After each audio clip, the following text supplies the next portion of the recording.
BMW M4 Carbon Fiber roof has completely failed pulling up powder that was once clear coat.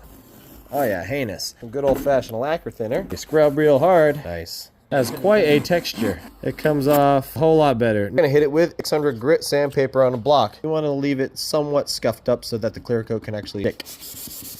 That is going to be a much better surface to lay the clear coat on than this glossy, shiny stuff. The whole car is now masked off. Clean it, Daniel! For this paint job, we're going to do a high solids clear coat. So we're going to do 2 parts of this to 1 part of the hardener. First 3 to the second 3. Mix it, mix it, mix it. Use a tack rag to get all the dust off. Segola 4600 Extreme, 30 PSI, fan wide open, fluid wide open. Switch sides. You can still see the texture because it's only been 1 layer. Another 2 layers.